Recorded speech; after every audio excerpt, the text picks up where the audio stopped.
This episode was brought to you by Bookout Blooms. Bookout Blooms sells cut, flowers, and designs. They're located in South End, Charlotte. They have beautiful flower arrangements for any occasion you can think of. They even have classes where you and a group of girlfriends can come and learn to make your own bouquets. So, head on over to www.bookoutblooms.com to learn more information. And if you stop by the shop, tell them that those other girls sent you.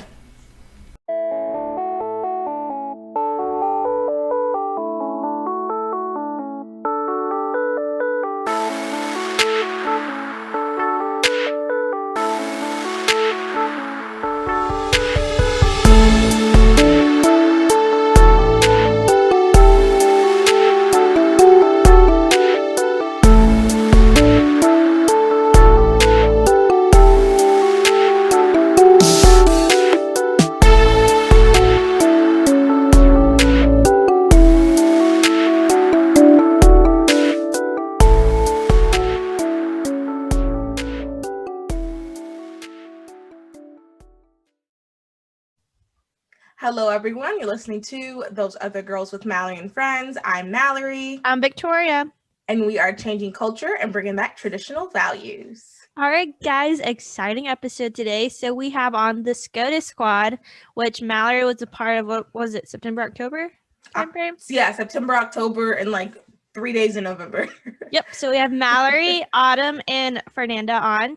And we're going to just talk about what SCOTUS squad is and kind of their role in helping get Amy Coney Barrett sworn in. So, Autumn, I'm going to ask you guys all the same questions, but tell us a little bit about yourself. And, wait, really quick. Yeah. I do want to say there is another member, Melanie, missing, and then we also had two other members, Grace and Chloe. I just want to recognize. Okay, so we have not the full group. 50% of the SCOTUS squad here today. Yeah. All right, so I'm going to start. I'm going to ask all you guys the same questions, but we're going to start with Autumn. Tell us a little bit about yourself and how you got involved with the SCOTUS squad. So I've been with Students for Life of America since I was about 16. I interned for them for a couple of years while I was still in high school. And then I got hired part-time when I graduated. So I've been with Students for Life for a very long time. I've gone to every single March for Life since I joined with them. So I'm used to just getting on planes last minute and going to an event with Students for Life. So I wasn't too surprised when Kristen emailed me, the president of Students for Life, and she said, "Hey, can you come to DC on Thursday for a month?" And I just remember thinking, does she mean like for the end of this month? Because there's no way they're asking me to go to DC for a month. But I just said yes. It was a Tuesday, so I went shopping, got some clothes, packed everything I could into a carry-on and hopped on a plane.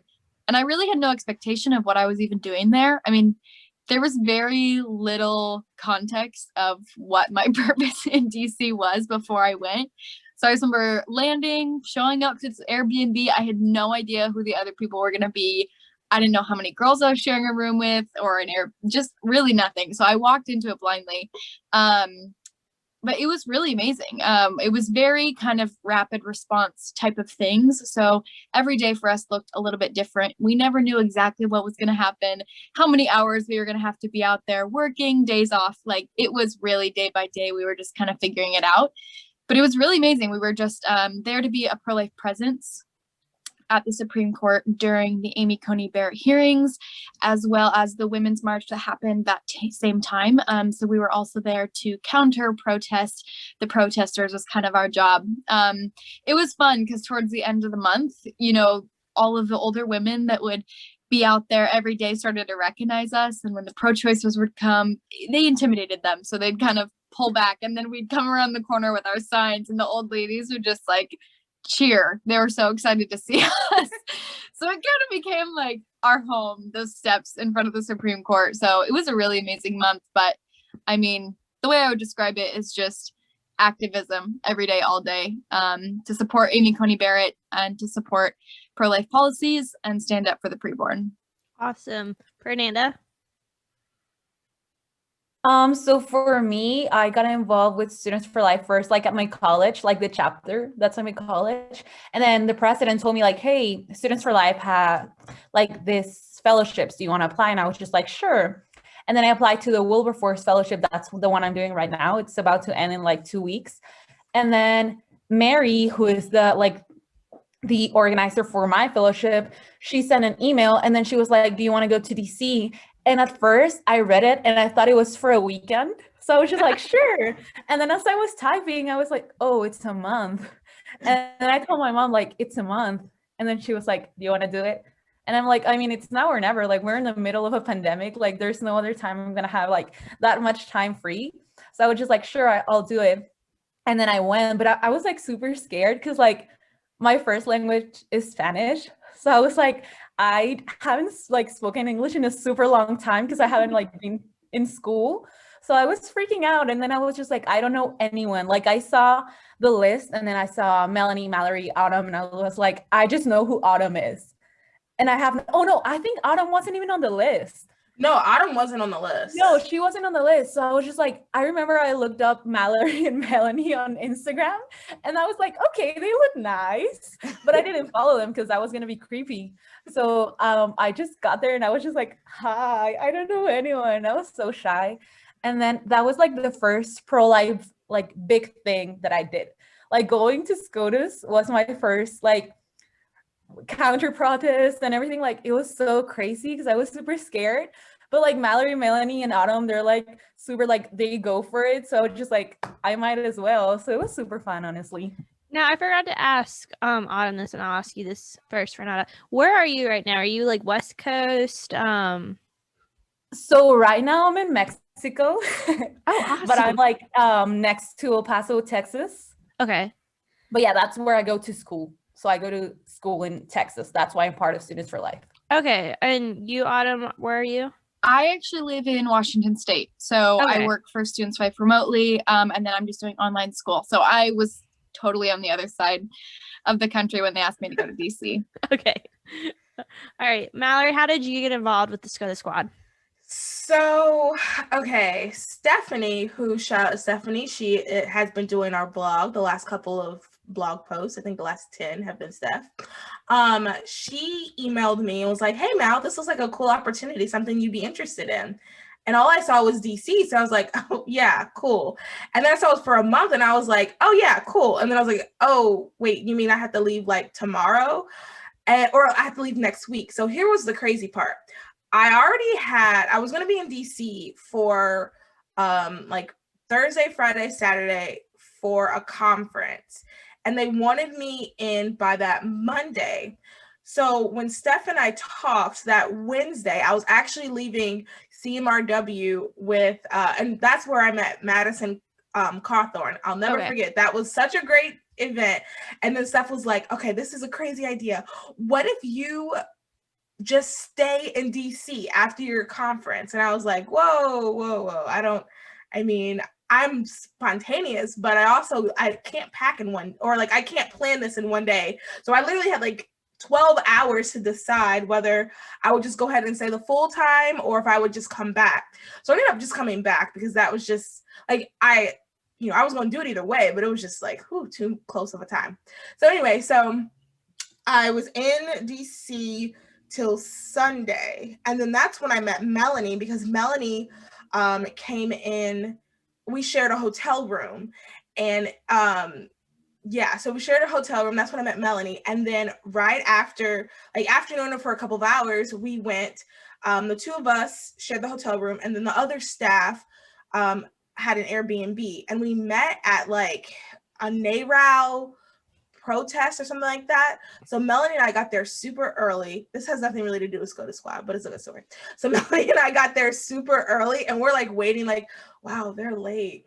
Okay. Like, and this was my first time like doing like a protest. Like before, so another reason why I was there that weekend is because Saturday I was one of the people who prayed for when Donald Trump announced that he was going to nominate her.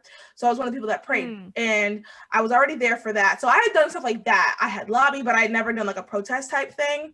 And then Melanie had, but we were just kind of like sitting there, like outside of SCOTUS, just waiting, like, okay. And then we hear like a siren And then we just hear these loud people screaming. I was like, who are those guys?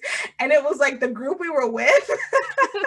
And I was like, oh, okay, so we're just going for it then. So like they came in with the sirens screaming, and like it was like really exhilarating. Like it was just like super intense. That was also when the other Autumn got punched. It was a crazy experience. Anyway, so that happened. And then I was like sprinting to the hotel to get my suitcase because I had to go to the airport, and I was pushing it. I literally I maybe had 10 minutes between when they were going to close the doors and when I got there. So then I went home, and then I came back. That, I guess, what was the day everybody got there? Thursday? Was that Thursday, right? Maybe it was Wednesday. I think we all kind of got there different days. Oh yeah, because you came in the day I was leaving, but they couldn't because our times were different. So maybe it was Thursday when everybody because the four of us. Yeah, I stayed with the other team for a few days before we all moved to that one Airbnb. So I was in DC for a few days before you guys got there. Yeah. Yeah. You were technically the last one. So that Wednesday, I think it was a Wednesday. So I got there, and I am very much I don't want to say spontaneous because you are not spontaneous. I'm not, but I feel like when they said, when they said come to DC, I was like, yeah, what is that called? A God moment? Yeah, but I don't know. Anyway, so I'm also very good with the flow to an extent. I'm very good with the flow. So I was there, and I was just you know what? Wait, what? No, Mallory's I'm really spontaneous, but I'm not. And I'm really outgoing, but I'm not. And I'm really go with the flow, but I'm also super not. But I feel like the important part was that it was DC, and you love DC. If you were in another city, you would have doubted. Yeah, that's true. So okay, so I get there, and I'm just kind of you know what? I'm going to meet these girls. It's fine. It's no problem. I knew Melanie for 10 seconds. So I was like, okay. And then we ended up rooming together, and I was like, okay, cool. I know she's not weird, so it's cool that she's in my room. And then would you have kicked her out if she was weird? No, I wouldn't have kicked her out. There was no room in that Airbnb to kick anybody out. Yeah, it wouldn't have worked. You kick her out and she moves 2 feet. That place was tiny. She's weird. She sleeps on the couch.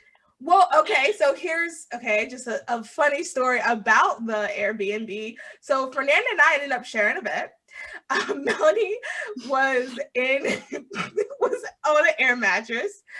Someone had a room, and then there was a couch that when new people would come in, so part of the reason why Melanie, Fernanda, and Autumn and I were kind of close is because we kind of stayed we got there first, we stayed the whole time. The other girls, we loved them and everything, but they were rotating. One of them rotated. It was more of a rotation situation. So whenever a new person would come, it was they would get the couch. So here's the problem with the couch. The couch was our only space to watch TV. It was our only space to live. So if you do not like people, or if you are uncomfortable with people constantly in your space, the couch is not the place to be. So there was a lot of shifting of homes and Airbnbs for the couch people. The couch people. Eventually there were people on the couch. But anyway, yeah, so it was a really interesting. I didn't know anybody. I didn't really have any expectations. To be honest, I brought dress clothes because I thought at one point we would be in Me too. SCOTUS. Yeah.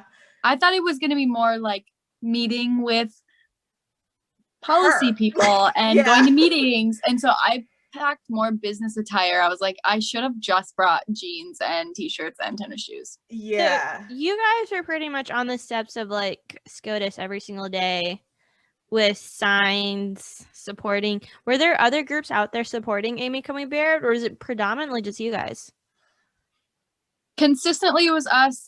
There was an organization called Concerned Women for America. They were supporting Amy. And then I think there was a couple other, I know there was a group that had Confirm Amy signs, and I don't remember exactly who they were with. There was a couple of, usually for the bigger events, more people would come. Yeah, but the day that her first day of the hearing, the day she was confirmed, and then like one other day, and maybe even the March, there were tons of people, but then like it was coming in and out the rest of the time. Yeah. What were you saying, Fernanda?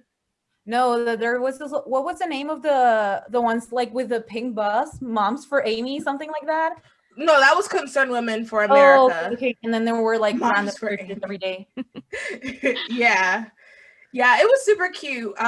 You would have liked the bus. All right, so you guys are out there on the steps with your signs like every single day. What was kind of the idea behind that? It wasn't really our idea. We were told to go there. Well, yeah, but like, what was kind of like the concept of? Because you guys thought you're gonna be more talking. There's a lot of things we did not want to do outside. That's a Christian. Well, you guys thought you were going to be talking more with like politicians, being like, "Hey, this is why you should confirm her," stuff like that. But you guys ended up, I guess, protesting more, saying like, "Yeah, we're protesting because we want to keep, like, we want her." Yeah. What was kind of like the thought process behind Students for Life to do that? I think. You can go ahead if you want.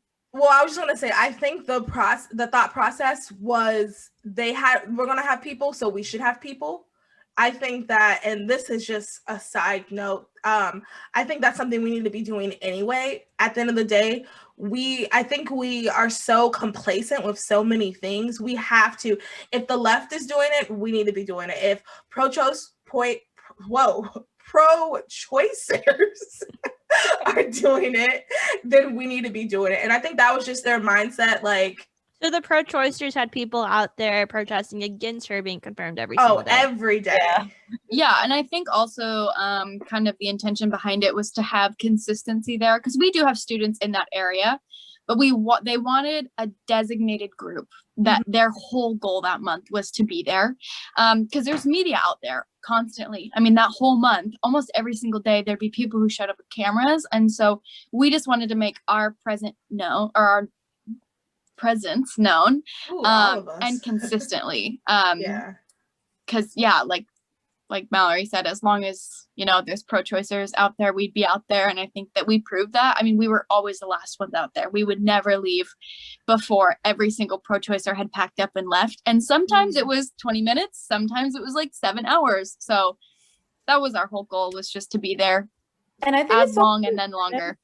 I think it's also important because like I feel like people have this idea of pro-lifers being like old people. And I'm like, no, there's a bunch of us. So yeah, because there was a lot of like left people, like young people, and some of them were nice, some of them were rude, but it was like, you have to be there to show that you care about this. Because we can be on social media and that's great, but like the presence that we made, like I feel like it really had an impact, because the media loved us. Like they would always take pictures of us. So I think that was also really important, like just letting them know that we're there and we want her confirmed. Yeah, because I saw CBS News did a story on you guys, if I recall. Yeah. Was that CBS News or was it different? Everyone. Everyone. It was like there's a big national story I remember seeing. It was Juju Chang did it on Melanie, and then we were there. Yeah. I didn't mean it the way it came out, but like it was featured. Well, in my head, because in the thing, it was about pro-choicers and pro-lifers, and Melanie was there, and then the pro-choicer, and it was interesting. It was just interesting how they contrasted them. Yeah, because I remember. Did you really? I think so, because you posted it. Oh, okay. Yeah, you posted it. I watched it, of course. Okay, I thought like you found out about it, or I don't know. We don't have cable TV. What do you think? I just watch it on CBS. I thought some people, I don't know who, but some people watch like 2020 on Friday nights. We don't have cable TV, so no. If it's not streaming, I'm not watching it. Oh. Well, it was thank you for watching it online. The other thing I was going to say really quick, was about our impact. So when Brooke and I were in South Carolina a few months about a month ago. Yeah, it was a month ago. This lady was like, "Oh, who are you guys with?" We're like, Students for Life. And this lady was like, oh, they had the sweetest girls. We were in DC and they had the sweetest girls up there. They were, what were they called? And I was like, oh, possibly. You guys laughing makes me laugh. And I was like, possibly the SCOTUS squad. They're like, yeah. I was like, oh yeah, actually it was one of those girls. I wanted to be like, you want my autograph? I'm just joking. But like, I just love how you introduced it. You're like, oh, you know what? It might be oh, was it the SCOTUS squad? As seen on TV, the SCOTUS squad. Yeah, as seen on, you might have seen them in magazines, maybe. But no, it was just really cool that she remembered, and like she was like, that was a really good idea. And then she said she was a donor too, so that was good as well. Awesome. Yeah, that helped a lot. So yeah. So how did you guys, I guess we touched on it a little bit, but how did you guys help in making sure Amy Coney Barrett got confirmed? So I know it's just a lot of it was advocacy. Did you guys do anything else? I guess in your eyes, what do you believe? What was like the one thing that you believed helped got her confirmed in your eyes? I think, Autumn, did you want to go? No, that's okay. You can go ahead. I was just going to point out too that we did Students for Life Action, compiled a huge list of signatures saying, encouraging senators to confirm Amy Coney Barrett. So we dropped off like bins full of signatures, encouraging them to confirm Amy. And so I think with advocacy, it was also a little bit of like political encouragement from Students for Life Action as well. Yeah, I agree. And I think that, so I had a friend that I met and I forgot his exact job, but he, okay, sorry, I just remember anyway. And he texted me and was like, hey, I see what you're doing. And just so you know, she knows that you guys are out there. So I don't necessarily think like we kept her going. Like that sounds way too cocky. But what I think you're motivated, knowing that there was that love and support. No, he's like, it was us. Yeah, I'm not saying like it was solely on us. But what I am saying though is that like I think that it was odd. Like the reality was it was odd seeing the 4 to 6 of us out there all the time. We became regular. So like people were talking about it. And I think that kind of just showed that like, okay, this is interesting. Cause we were everywhere. Like if we found out that there was this thing going on, then we would be there. And like that gets people talking. Just how, if anyone listening, if you guys are in ever the conservative world, it is so small. Everybody you meet knows somebody you know.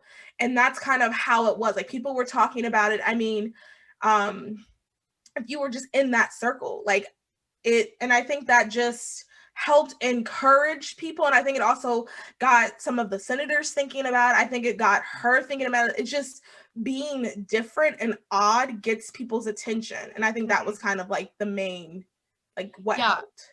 And I think part of it too is it may not have affected, the confirmation of Amy Coney Barrett, but I do think that it'll affect, future confirmations of Supreme Court justices and senators.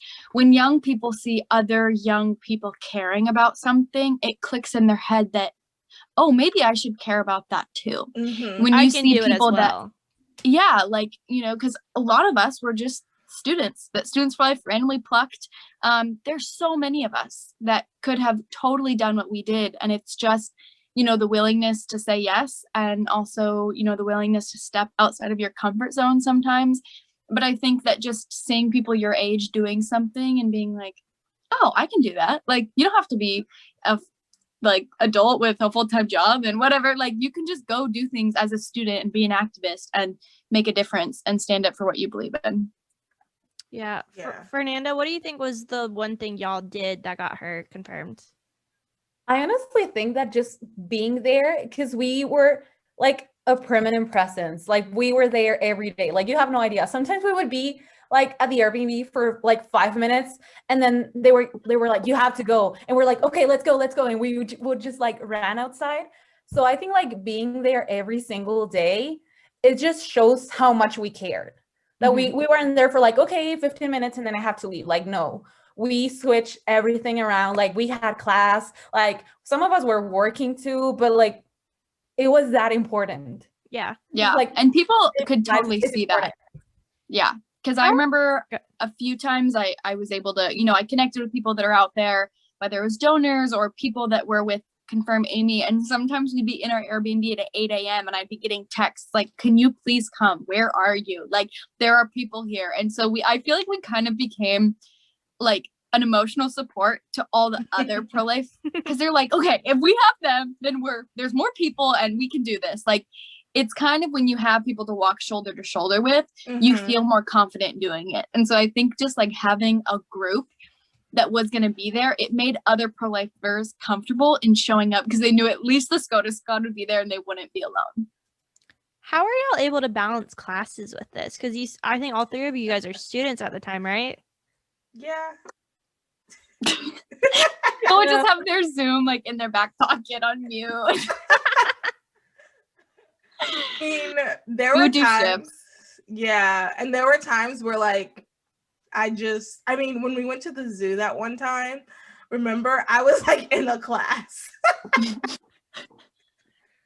Yeah, like for me, I was like a full-time student and then I had a part-time job. So it was crazy, but like my boss, she's very understanding. So she was like, I know this is important for you. So if you ever have to leave. Or if I was at a class and I was just like, I already know this, like it's more important, like I have to leave, I would just leave. Like, because like I'm not saying that school is not important. Like I still did all of my homework. Like we would get home like 10 p.m. Like we were all tired, but then we still had to do homework. So it was like just time management and like putting like this as a priority. Yeah. And then I think just a side note, like Fernanda said, school is absolutely important. Everybody get your education, especially, if you want to be a doctor. I think the whole anti-school thing doesn't make sense if you want to be a doctor or if you want to be like a lawyer or a dentist or something like that. So get your education. But I also think like what's really important is experience as well. So you just have the balance. And then also too, like networking. How you get your jobs is not necessarily you turn in an A and then okay, there you go. Like how you get your job is like networking, knowing people. And I mean, Autumn and Fernanda, Melanie, Chloe, Grace, they're all my really good friends now.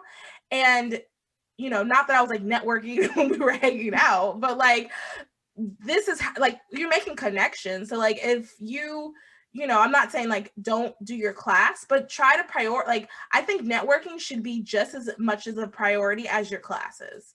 Yeah. And also to realizing like what's important at that moment. Can you email your teacher and say, hey, I can't get this in right now?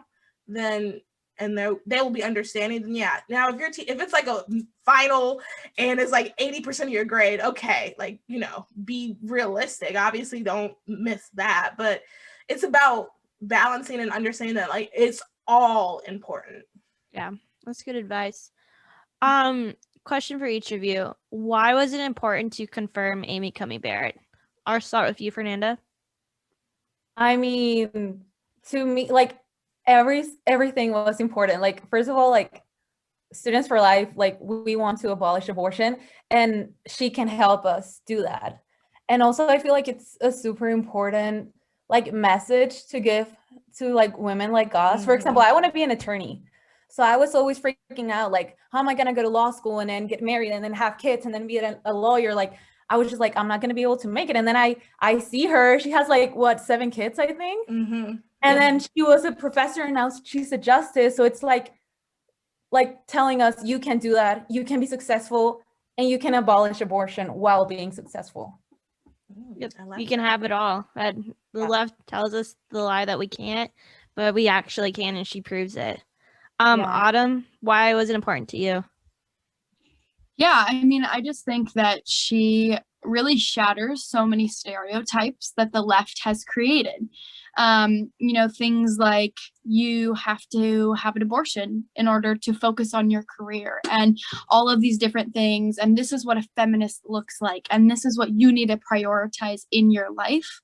And it leaves women who have a desire to have a family and build a home and have a healthy, strong marriage and walk in faith. and it makes them feel like they will never fit into what a successful woman looks like. And that's what's really dangerous about the feminist narrative. That's what it's telling, I mean, essentially conservative women, is that your success is not success because it doesn't look like my success. But Amy Coney Barrett is now sitting on the highest court in the nation with a strong faith, a strong marriage, and beautiful children, including children that she has adopted. And so I think that it's just inspiring to conservative women and comforting to feel like your desires are validated and that your desires are successful, whether that's being a mom or having a marriage, whatever that looks like. We don't need to be defined by what the feminist movement wants women to look like.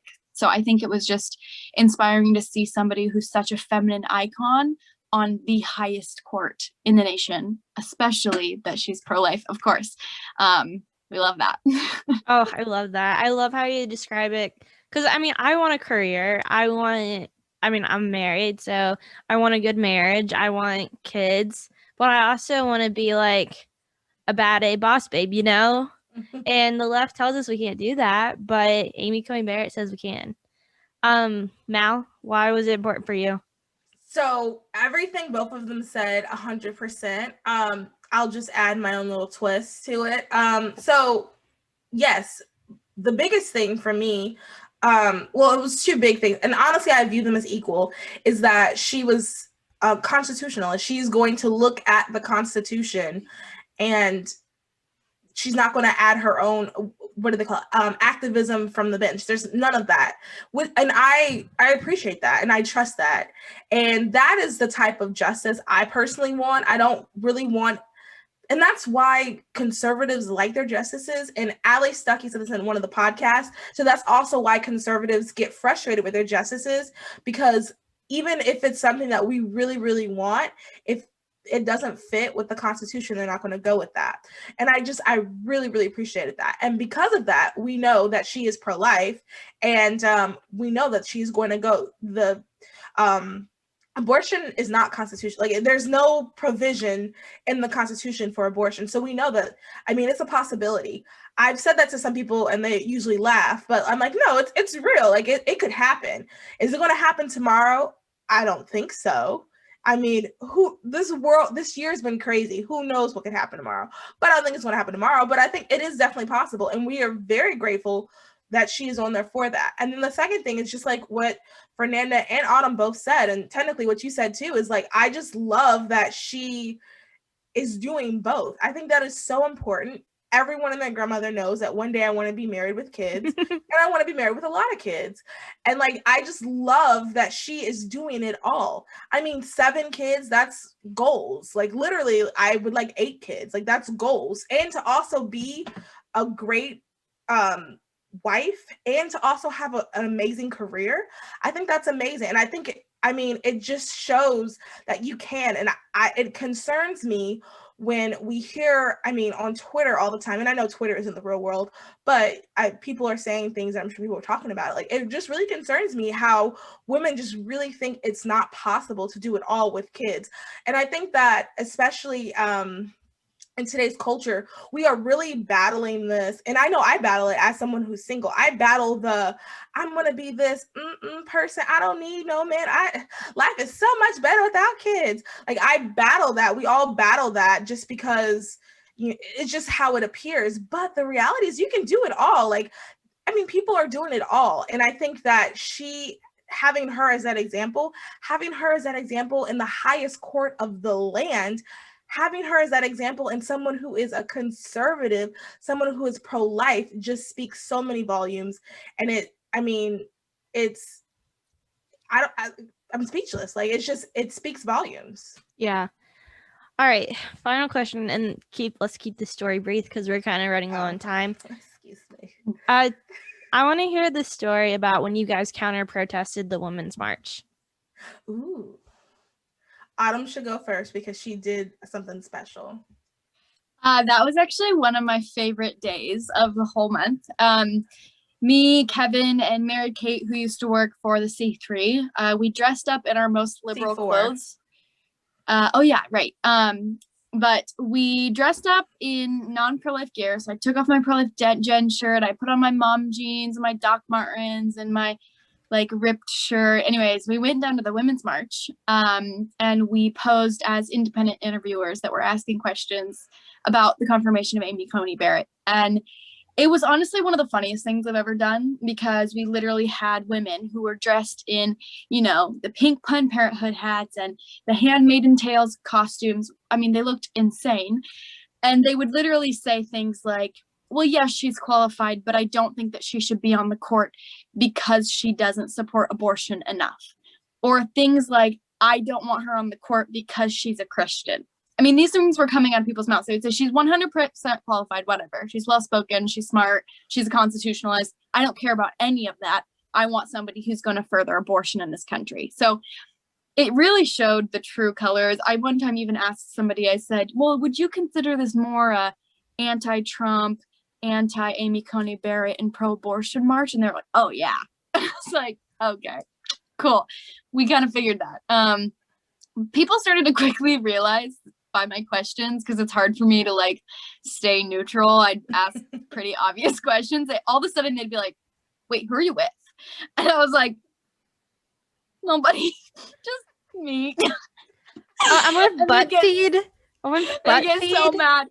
And then they're like, I'm not talking. I'm like, that's totally fine. Like, I'm not forcing anything out of you. And if you don't trust yourself to say something smart, then that's fine. Like, if you think you're going to put yourself in a corner, then okay, we can end this interview. But like, they would freak out the moment they didn't think I supported them.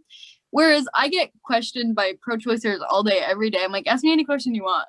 The pro-life movement is true. So you're not going to back me into a corner. But anyways, then we rushed back to the Supreme Court. I put my pro-life Jen shirt back on. And then that's when the Women March happened. It was like a really insane day. It was one of the funniest things I've ever done, because we literally crashed it. And I'll let Mallory and Fernanda talk more about that. But that was a first in my Students for Life experience of like hiding in a bush. And then it felt like we were crashing like a parade or something, like, because there were so many people. They all had their banners. And my favorite part is I was filming, we jump out. And at first they thought that we were with them. So they're all excited that there's more women joining. We have this huge sign. And then they read it and they were like, get them out. And by then it was too late because we were already at the Supreme Court. But yeah, crazy day. One of the longest days of my life. That was definitely one of the days where we like booked it back to the Airbnb, checked in on our classes, grabbed a protein bar, and then we're right back out. So tell me, okay, so you guys were all waiting at the Supreme Court. You jumped in to the march with your signs. The marchers read your signs and are like, okay, get out. What happened next? Mal? Okay, so I also want to describe really quick how... Well, I guess, okay, so she described her interviews. You guys been waiting on the Supreme Court steps. What happened while she was doing her interviews and you guys were there? Okay, well, first thing, we ordered Starbucks. And we were trying to get it before we would crash, but we didn't. And then Starbucks realized you were conservative and go, oh no, we're canceling this order. No, actually, it came just late and it was just this whole thing. But while we were waiting, like in my head, I don't know what I was thinking. Like I knew the instructions. I knew we were hiding in a bush and we were coming out. But I guess I just didn't realize like how like odd, I guess, or like it was almost like we were being spies. Like it was so cool. And so like undercover. Undercover, yeah. So we're in the bush and we can't like show our signs because the signs are also like super like was marketed for this time. So and they were new. Ultrasounds. Yeah, the ultrasounds. And it was the coolest thing ever.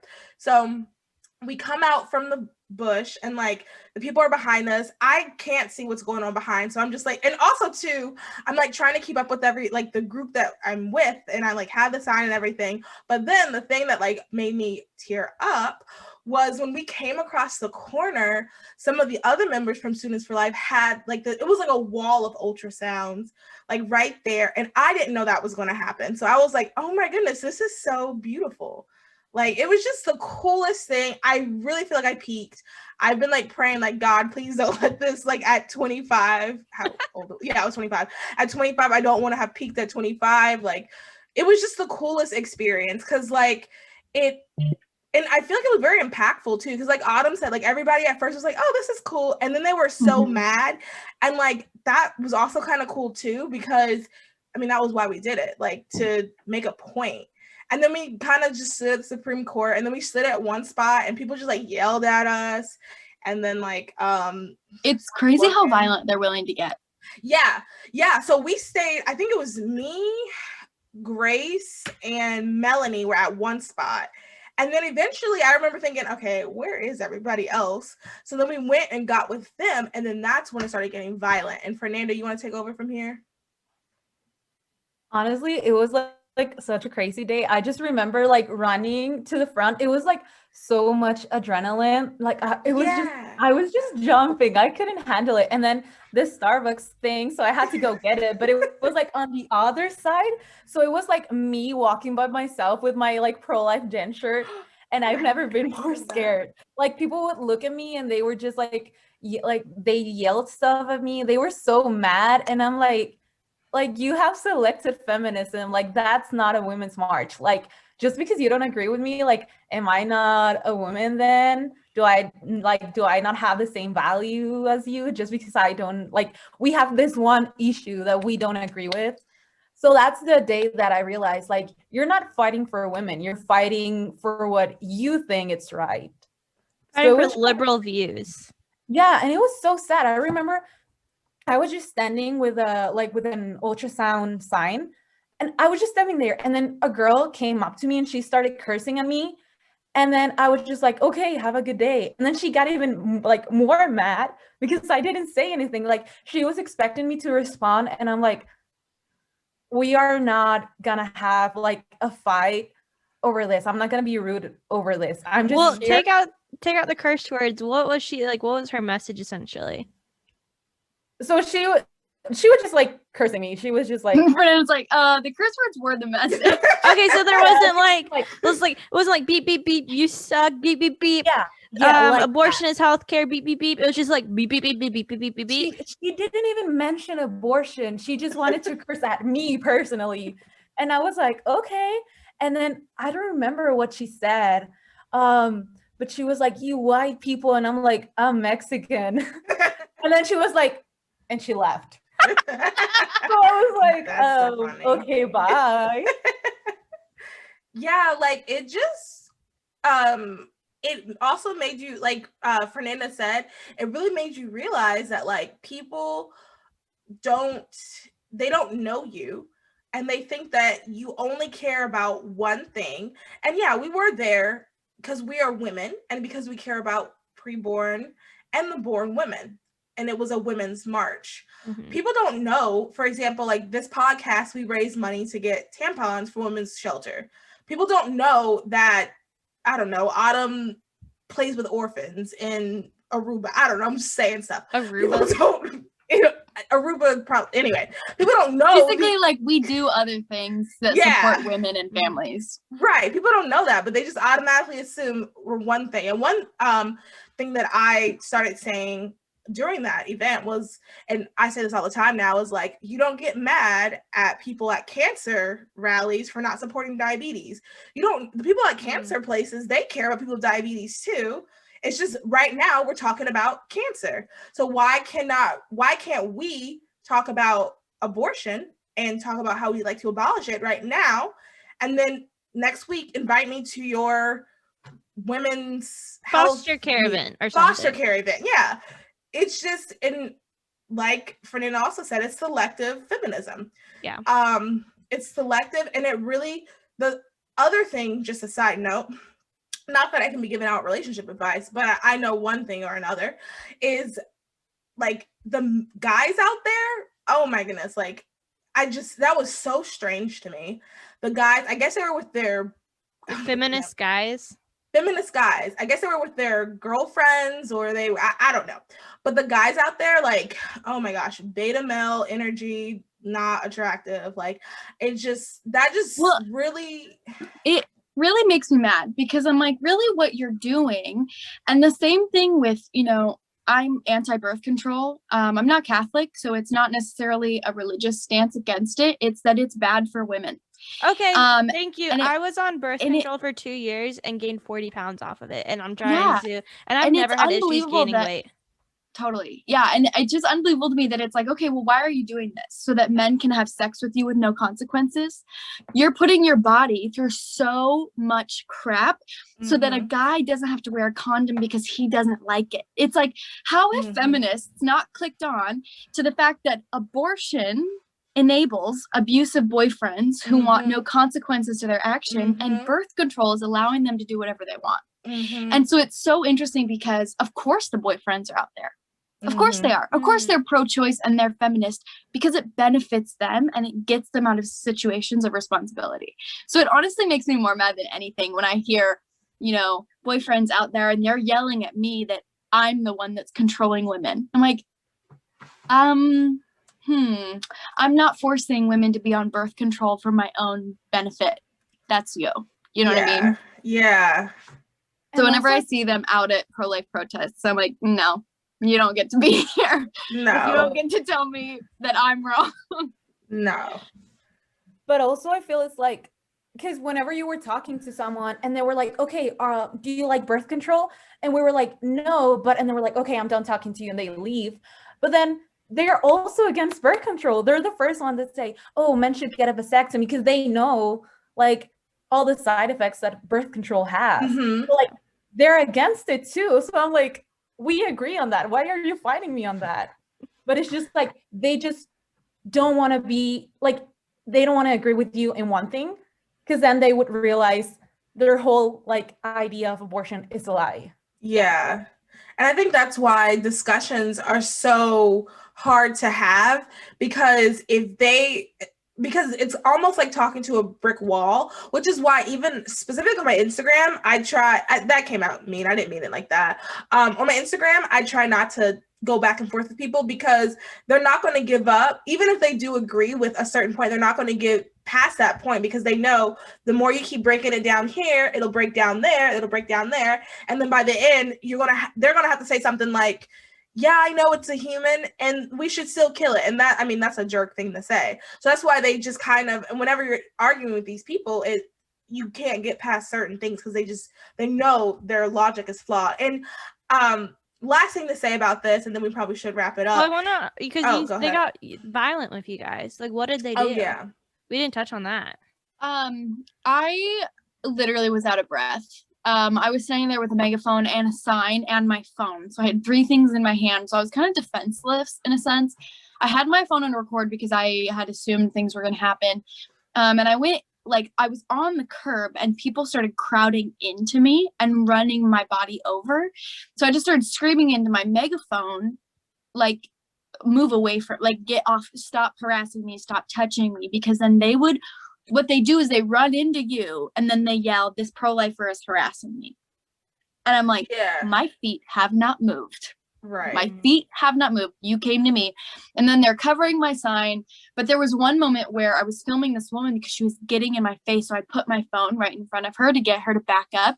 And she just knocked my phone out of my hand and went flying. Luckily, there was this sweet pro-life boy who went running after my phone and grabbed it for me. But I mean, throwing punches, I had people elbowing me and kicking me because there's so many people, it's hard to keep track of what's going. So, and then we also had a woman come by with spray paint a ton of our signs, and then one of the SFLA employees' phones all over his camera. Yeah, that's what I thought one of y'all's phones got spray painted. Yeah, that was Kevin. And people were spitting on you guys too, right? Yeah. Yeah. And spraying water. And so my funny spray story was I had the sign and then I saw the girl and she was shaking it. And then I go, she has spray paint. It was in slow motion. She has spray paint. And then she just sprayed the sign. And I was like, okay, what do I, she's spray it. And I'm frozen. I'm like, okay, do I turn my body around? Do I turn the sign around? So then I just turned around and then she sprayed a little bit on my back. But it was just so crazy because I had never experienced anything like that. The water, we got sprayed with water, where I was standing, I got sprayed with water twice. And then I don't know if it was that event or another event, but I will say this too. This lady put this thing like near my ear. It was like this crazy sound, and that was just, I mean, beware. People were putting their bullhorns bullhorns as close to my ear, and I was like, I am actually going to start crying. I feel so overstimulated. My ears are ringing. My feet are tired. My voice is almost gone. Like, it got to a point where I was like, I got to step away from this, because they were getting, it was the most violent I've ever seen people at any pro-life march or rally. I mean, worse than the March for Life. Yeah. The Women's March was the most violent rally I've ever been to in my entire career with Students for Life. And it was weird because it was almost like we were standing there and then like a swarm of people. It's so hard to explain because once again, that wasn't what I expected. I don't know what I was expecting, but it wasn't what happened. And it was just like a swarm of people just around us. And it, for a little bit, it felt almost overwhelming because also too, like the police officers, I think they were kind of like, wait, what the heck is happening right now? And like we would try to get someone's attention, but he's dealing with that over there. Like they didn't have enough people there, which I don't think, once again, I don't think they were expecting that because they were supposed to keep going. Like that was the thing. We were going to stop at the Supreme Court and just stand there. And then the march was supposed to keep going because they had like another block or so, but everybody just stopped to harass us. Yeah. Really? Yeah. Wow. It's interesting because these are the people who call voting rights in Georgia Jim Crow laws. They're the people who are talking about Black Lives Matter and how brutal the police are. Yet it sounds like, to me, the way you describe this sounds like the civil rights protests in the 1960s and how people would treat like civil rights movement people. Like, I mean, I just think about all the civil rights documentaries like y'all have seen where like Ruby Bridges. Yeah, like people who are like trying to make a difference are the ones that were getting beat up, thrown in jail, hurt, sprayed, spit on. It's really interesting that this liberal, this women's group are the ones that claiming, oh, they're the modern day civil rights movement, but it sounds like it's the complete opposite. Like if you compare it to the 1960s, they sound like they're the segregationalists that were spitting on people who were trying to create equal rights for everyone based on the color of their skin. And last thing I will say about this, and then we can move on to the next question or whatever. I really commend everybody that I've ever worked with in this movement because I have never been with anyone that punched anyone. I've never been with anyone who was ever violent. Like that is not the group of people I have been around. And I respect that so much because I think it takes more courage to have people spray water on you, spray paint you, and then you not like one to them. Granted, I don't think many of us, have. No, you've been taking boxing classes. I have. I could have, I guess, question mark. But my whole point is, though, like, I just really respect that about everyone I've worked with. And I really respect that about the organization, too, because that's one of the things they say, like, hey, don't go in looking for a fight. Like, and I think, I'm sorry, that just makes more sense to me than being violent. I know that people act like that's like the ultimate thing, but no, I think that's so, to me, I just think violence in this regard is stupid. So, well, yeah. Wrapping this up, who the heck brings spray paint to a protest? I don't. That's all I have to say. All right. That's it for today, guys. Mal, you have anything? Just a reminder to everyone. Oh wait, I guess I don't because our summit's over. Well, yeah, check out our summit videos. We'll be posting them up gradually. Yes. Great speakers. Thank you, SCOTUS Squad, for coming on today. We're going to do one more episode of you guys this week, and we're actually going to talk about how to talk to liberal Lizzie about abortion. So, thank you guys for coming on, and we'll talk to you guys soon. Bye, everybody. Stop.